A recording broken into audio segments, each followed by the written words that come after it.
Sebelum menonton video ini, jangan lupa di like, subscribe, dan share ya saudara. Aktifkan notifikasinya atau tekan lonceng-loncengnya supaya ada kabar berikutnya. Oke, terima kasih saudara. Muah. Dan akibat dari postingan itu, orang tua saya jadi sakit dan pengantin pun keguguran pada saat viral yang pertama itu.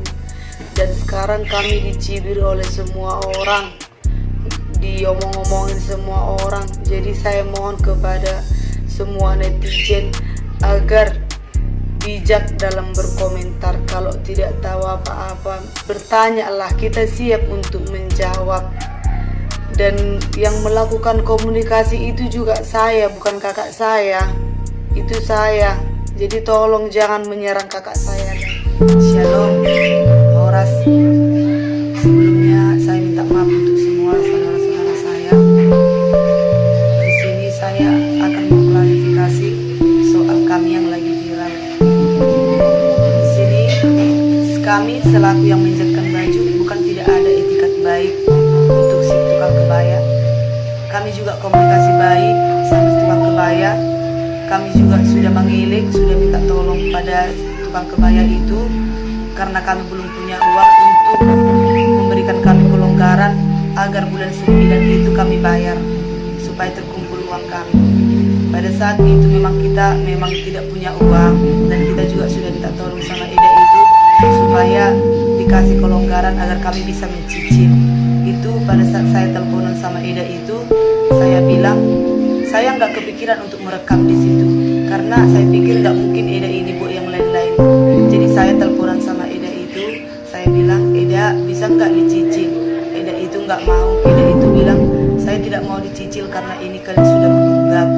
Jadi saya bilang, gimana lah Eda, namanya uang kita tidak ada. Jadi saya bilang, inilah Eda, kalau memang Eda tidak mau dicicil, tunggulah bulan ini ya Eda, tunggu adik saya gajian supaya terkumpul uangnya. Itulah.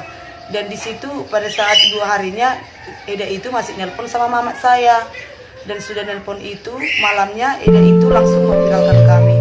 Itu sebenarnya yang viral sekarang ini sudah viral yang kedua di buat Eda itu. Yang pertama kita sudah diviralkan. Dan saya tidak pernah mengatakan kalau hutang lunas itu kalau sudah diviralkan hutang lunas. Itu saya tidak pernah mengatakannya. Saya itu pada saat Eda itu memviralkan kita yang pertama kali, saya bilang sama Eda itu, Eda, kita kan udah ngomong baik-baik Eda, kenapa Eda viralkan? Hapuslah. Si Eda itu tidak mau menghapus postingan yang pertama. Jadi saya hanya bertanya sama Eda itu, kalau sudah Eda viralkan masih kami bayarnya? Kalau sudah Eda viralkan, itulah kata-kata saya yang inilah diambil Eda itu untuk postingannya yang kedua. Dan saya bukan memblokir Eda itu pada saat pesta, bukan. Setelah Eda itu memviralkan kami, Eda itu tidak mau menghapus, disitulah saya blokir Eda itu.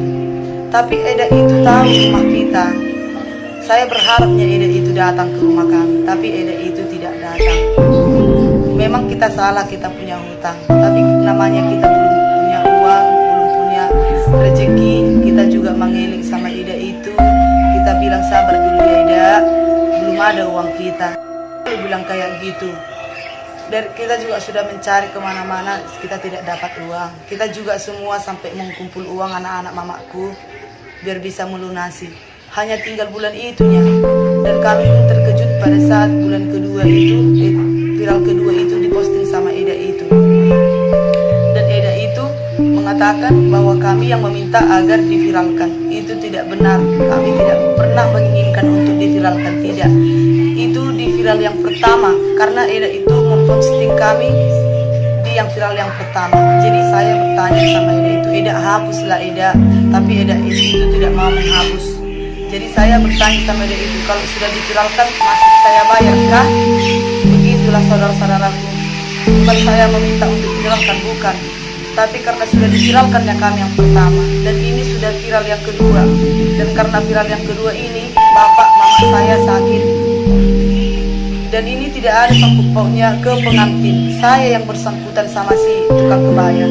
pengantin itu tidak tahu apa-apa. Karena jaringan di sana pun di Pekanbaru tidak ada.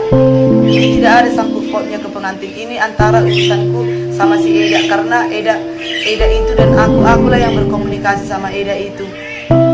Jadi tolong teman-teman semua saudaraku untuk tidak menghujat kami lagi. Kami tutup akun bukan berarti kami melarikan diri, bukan. Kami menjelaskan kepada yang mencegah kami, tapi mereka tidak percaya. Mereka memaki-maki kami, mencakap kotori kami. Itulah yang buat kami nggak tahan sampai kami harus menutup akun.